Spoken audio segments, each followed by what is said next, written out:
So, hello and welcome to Boundaries 101.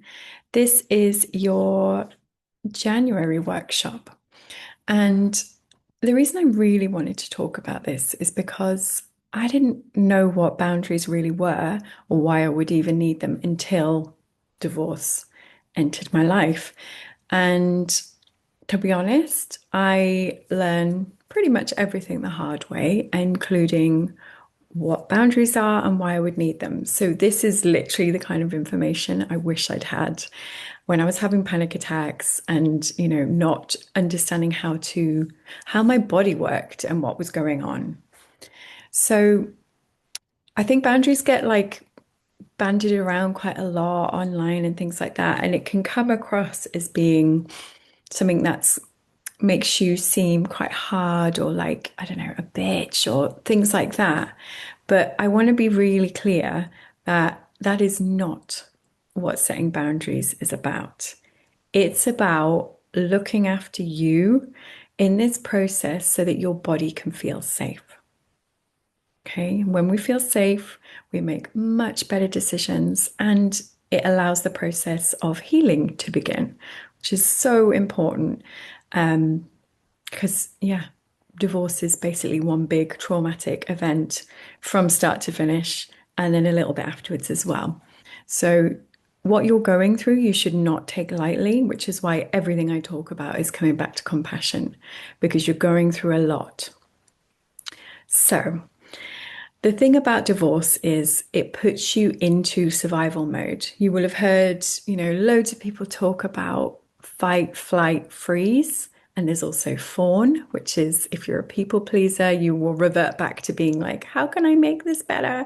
How can I make sure nobody doesn't, the other way around, how can I make sure everybody likes me and that I continue to be the good girl in every scenario? But the problem with that is because our bodies are constantly under attack, we've got no space to really make very good decisions or do any of the healing that I talked about. And so I want you to picture that boundaries aren't like rigid walls that are there to keep everybody out and you inside. They're more like a container. So if you think about if you've ever been into Magic Mondays and we have the Magic Divorce Clubhouse, it's a container with a protective outside layer. That's why I've created it. It came to me through my meditation that this is what we need, a safe space where we can heal.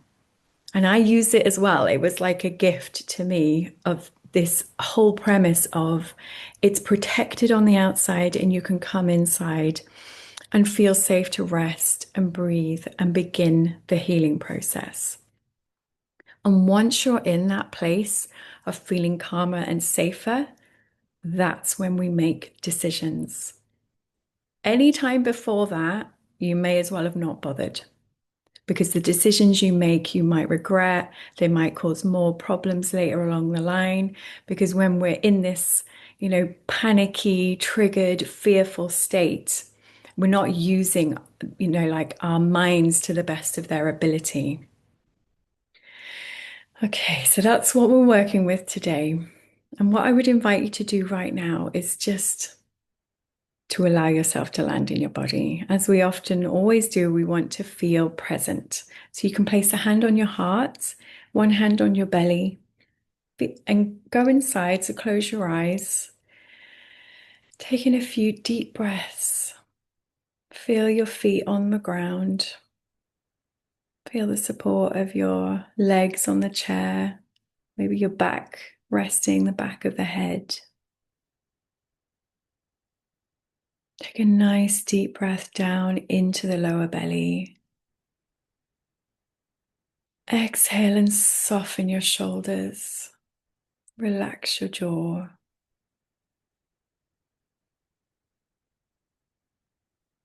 Just take a moment to ask yourself, what feels hardest right now?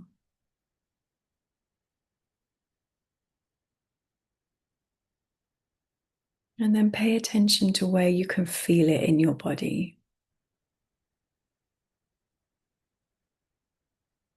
When you think about what is hardest right now, where does it show up in your body?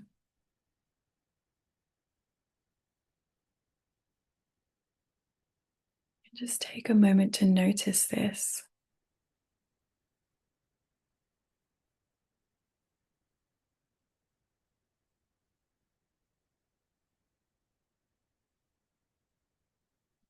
If you want to, coming back into the room, just write down what came up for you there.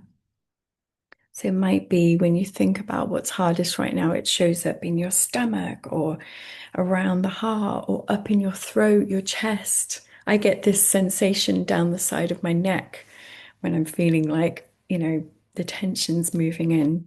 So just make a little note of what that is. What caused it and where could you feel it in your body?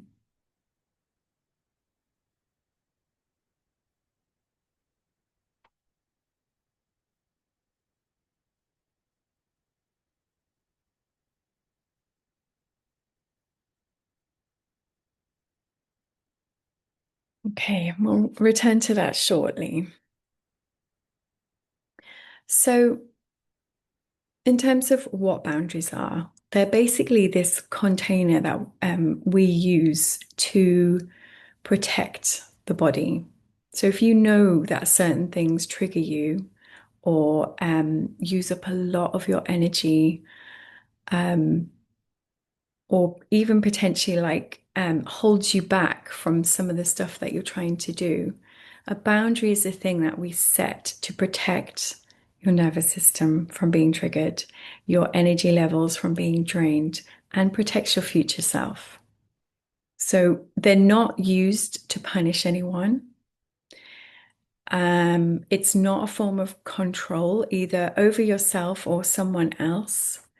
Um, it's not being difficult. Like they exist to protect the things that really matter. So your sleep, your sanity, the energy you can show up to be with your children. It protects your money and long-term clarity, like the decisions that you make going through your divorce. So if you don't set boundaries, or you don't start to spend time working out what boundaries you need, your body will eventually do it for you. And you'll feel it through anxiety, that kind of lingering anxiety where you can't fully put your finger on what's causing it, but you're constantly scanning. You're like, what is it? What is the thing that's making me feel anxious? Um, you'll feel it through general exhaustion. You've slept all night, maybe, and then you wake up and you're still exhausted. It's that like heavy feeling. Or in my case, you'll just have a full blown breakdown and not be able to do anything. And this, that's exactly what happened to me. I wasn't fully able to feel my body for a very long time, and I was just plowing on through. I didn't notice how badly I was treating myself. I didn't really notice beyond, those feeling of the anxiety, the exhaustion. Like I didn't notice that I was doing this. So it wasn't until I started to get really bad panic attacks, and basically just couldn't get out of bed for about a week and a half that I'm like, oh, I think it's something I'm doing wrong here. Something has got to change because this is not sustainable and I'm barely existing. I'm not enjoying being a mum anymore. Every time I'm desperate to see my kids, and then as soon as I'm with them, I'm so exhausted, I can't like enjoy any of it. So it's in that moment of like collapse that I'm going, God, I really need to do something about this. And so, that's how you need a boundary. It's the feeling. You can feel it physically in your body. Your chest tightens. You can often feel it around your jaw, which ironically, the jaw controls so much of the body. So you might be getting, pains in your right butt cheek that's connected to tension in the jaw. And it's like we're trying to hold our entire existence together in your mouth. You might feel it down the sides of the neck, and like I say, in and around the chest. It's when you get that drop in your stomach and, your arms and your legs feel it. Like if you've been in like almost a car accident and you slam the brake on and then you're like, oh God, thank God, nothing bad happened. But all of a sudden your legs and your arms are like, whoop. It's that feeling of like the adrenaline has kicked in. Um, and then it's like, okay, it wasn't as bad as I thought, but you still get that like aftershock. Um, And another big one is this constant feeling that everything's urgent. And you haven't got time to put anything down. You need to deal with it right now. I need to reply. I need to fix. I need to explain. All of those body signs are an indication that you need to put some boundaries around the way that you're going about your divorce. And then, like, behavior signs would be obsessively rereading messages. I'd say obsessively doing anything actually, like scrolling Instagram or numbing, like, so I didn't drink, but what I would do is put on a shit ton of TV and just eat everything I possibly could. And then obviously the next day you feel terrible and do the whole like, okay, I'm not going to eat now for a week. That kind of behavior is a definite signal that you are struggling here and leaning on past addictions, or even like replacing addictions with new ones to help you stop feeling your feelings. If you lose whole days kind of to admin and planning and like just spiraling into the abyss of your divorce, if you notice that you're still people pleasing or even enabling your ex-partner, and putting up with things that you're like, I shouldn't still have to be doing this. And that's especially difficult if you've left somebody who you're in love with and you're hoping for some kind of change, like they will realize what they've lost and come back to you. It's very easy to slip in there to sort of, yeah, people pleasing again and trying to win back affections, I guess. The other behavioral signs will be things that you're really pushing yourself at work, in the gym, with your diet.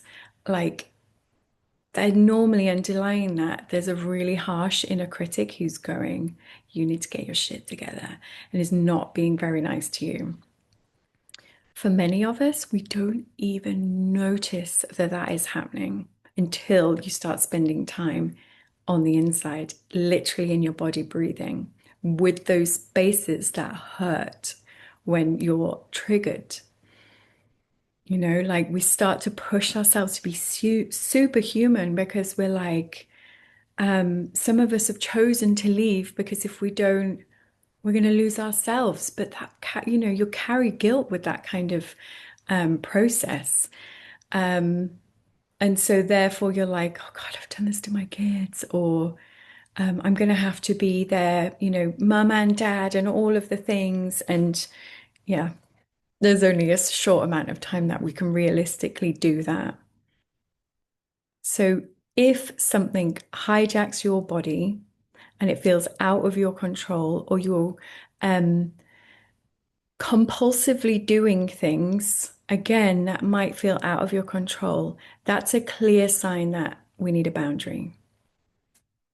Okay, so you might just spend a moment now and kind of think about the last time you felt that this was happening and see if you can work out what it was. So you might say, the last time I felt triggered, activated, like out of control of my body was, and write down what had happened, what caused it. Or if you're not even sure, just write down what you can remember.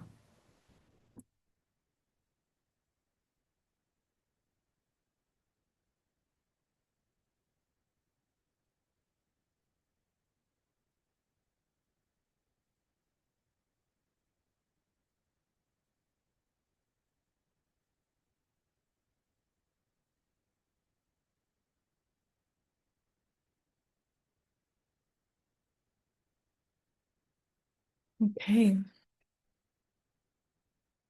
So there's sort of three main kind of boundary categories that I want to talk about today. And the first is like boundaries that involve external things. So things that you can't really control what is going to happen, but you can control how you receive any information. So I'm talking about legal information, maybe like messages from your solicitor, um, feedback, that kind of stuff, or messages from your ex or their partner, or generally things that are likely to cause you distress when you're going through divorce. So one of my absolute fail safes